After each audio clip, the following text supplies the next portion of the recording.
दोस्तों, आज अपन बात करेंगे निर्णय के ऊपर। निर्णय मतलब क्या? निर्णय मतलब जजमेंट। कल मैंने आपको बताया था किसी भी मामले की शुरुआत अधिकारिता रखने वाले निम्नतम न्यायालय में सबसे पहले जहां पर मामला चलता है आरोप लगाया जाता है।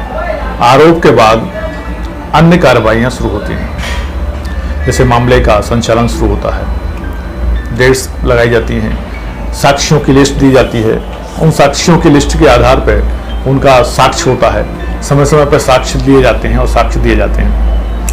अभियोजन पक्ष और अभियुक्त पक्ष दोनों की तरफ से साक्ष्यों की एक लिस्ट दी जाती है, जिनके आधार पर उनकी साक्ष्य ली जाती है। साक्ष्यों वहाँ पर उनकी मुख्य परीक्षण, प्रति परीक्षण और पुनः परीक्षण सूचक प्रश्नों के आधार पर अपनी अपनी जब साक्ष्य खत्म हो जाती है तो न्यायालय दोनों पक्षों को आमंत्रित करता है आर्गुमेंट के लिए। तो दोनों पक्षों के वकील,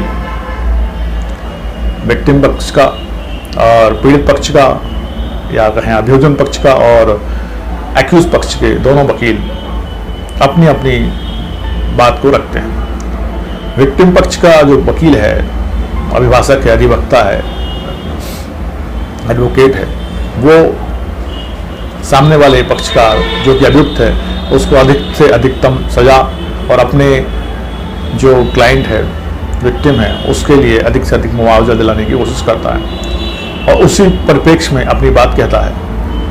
वहीं जो एक्यूज पक्ष का वकील है सबसे पहले कोशिश करता है कि उसका जो वकील जो अपना उसका अभियुक्त है या क्लाइंट है वो निर्दोष साबित हो।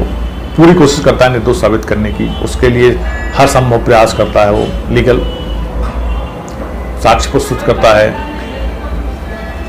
रेफरेंसेस देता है हाई कोर्ट्स के, सुप्रीम कोर्ट के, जो भी उसके पास उपलब्ध होते हैं। इस तरह से दोनों पक्ष अपनी अपनी जब जो है कंप्लीट कर लेते हैं तो उसके बाद न्यायालय एक तारीख निश्चित करता है कि वो निर्णय उसी समय या किसी निश्चित दिनांक पर निर्णय सुनाएगा और फिर उसके बाद निर्णय सुनाया जाता है और निर्णय खुली न्यायालय में, अदालत में सुनाया जाता है।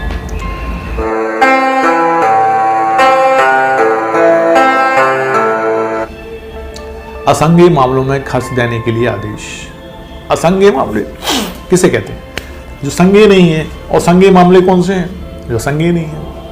असंज्ञेय मतलब गंभीर किस्म के मामले जिसमें व्यक्ति पुलिस अधिकारी को बिना वारंटी गिरफ्तार करने की छूट है, लेकिन असंज्ञेय मामले में बिना वारंटी गिरफ्तार नहीं कर सकता। संज्ञेय मामले वो हैं जिसमें मृत्युदंड, आजीवन कारावास, 2 वर्ष से अधिक के कारावासों की सजा का प्रावधान होता है। वो संज्ञेय मामले हैं। असंज्ञेय मामले जो 2 वर्ष से कम के नीचे के मामले हैं।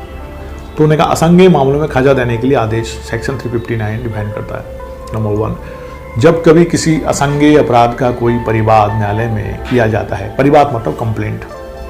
परिवाद न्यायालय में सीधी की जाती है, जहाँ न्यायालय उसको देखता है और पुलिस अधिकारी को इन्वेस्टिगेशन के लिए देता है। तब पुलिस अधिकारी इन्वेस्टिगेशन करके लाता है, तब मामला चलता है।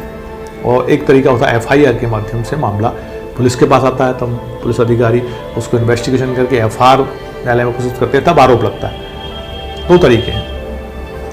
तो यहाँ पे असंज्ञेय मामलों में खर्चा देने के लिए आदेश न्यायालय कर सकता है। तो कैसे कर रहा है? जब किसी असंज्ञेय अपराध का कोई परिवाद न्यायालय में किया जाता है, तब यदि न्यायालय अभियुक्त को दोष सिद्ध कर देता है तो वह अभियुक्त पर अधिरोपित शास्ति के अतिरिक्त उसे यह आदेश दे सकता है कि वह परिवादी को अभियोजन में उसके द्वारा किए गए खर्चे पूर्णतः या अंशतः दे, और यह अतिरिक्त आदेश दे सकता है कि उसे देने में व्यतिक्रम करने पर अभियुक्त 30 दिन से अनधिक की अवधि के लिए सादा कारावास भोगाएगा और खर्चों के अंतर्गत आदेशिका फीस, साक्षियों और प्लेडरों की फीस की बाबत किए गए कोई व्यय भी हो सकेंगे जिन्हें न्यायालय उचित समझे। मतलब इस मामले में वो कह रहे हैं असंज्ञेय मामला है मान लो, और उसमें खर्चा देने की शास्ति के बारे में बात कर रहे हैं, तो न्यायालय क्या कह रहा है कि जो व्यक्ति ऐसा परिवाद लाया है और मान लो उस परिवाद के लाने के बाद जो अभियुक्त है उसको दोष सिद्धि की जाती है, तो न्यायालय अपनी तरफ से क्या कर सकता है, उस व्यक्ति पे जो अभियुक्त है अधिरोपित शास्ति के अतिरिक्त ये आदेश दे सकता है कि परिवादी को अभियोजन में आए खर्चे पूर्णतः या अंशतः वो चुकाए, क्योंकि वो उससे खर्च करने पड़े तब जाकर उसको न्याय मिला है।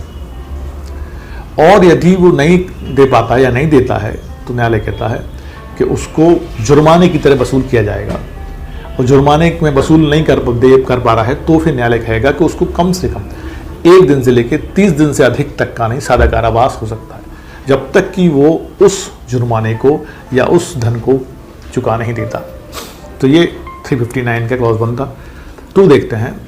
इस धारा के अधीन आदेश किसी अपील न्यायालय द्वारा या उच्च न्यायालय या सेशन न्यायालय द्वारा भी किया जा सकेगा जब वह अपनी पूर्ण निरीक्षण की शक्तियों का प्रयोग कर रहा है। मतलब इस आदेश का आदेश जो है एक अपील न्यायालय कर सकता है, जिस उच्च न्यायालय भी हो सकता है, अपील न्यायालय हो सकता है, जिसमें उच्च न्यायालय हो सकता है, सेशन न्यायालय हो सकता है। जो जब वो अपनी पूर्ण निरीक्षण की शक्तियों का प्रयोग कर रहा है तब उसको ऐसा लगता है तो भी वो ऐसा आदेश कर सकता है कि प्रतिकर दिलाया जाए या खर्चे दिलाए जाए। तो 359 हो गया।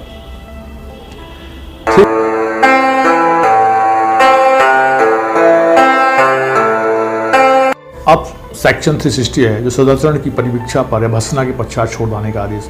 मतलब निर्णय के अंतर्गत हम अब देखते हैं 360 जिसमें सदाचरण की परिवीक्षा या भर्त्सना के पश्चात छोड़ देने का आदेश न्यायालय दे सकता है।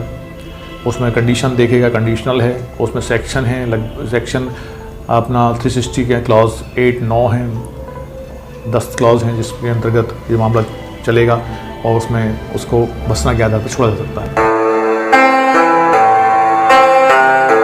361 है कुछ मामलों में विशेष कारणों का अभिलिखित किया जाना। जो मामले हैं यदि उसमें निर्णय दे रहे हैं तो उनको अभिलिखित करके ही निर्णय दिया जाएगा।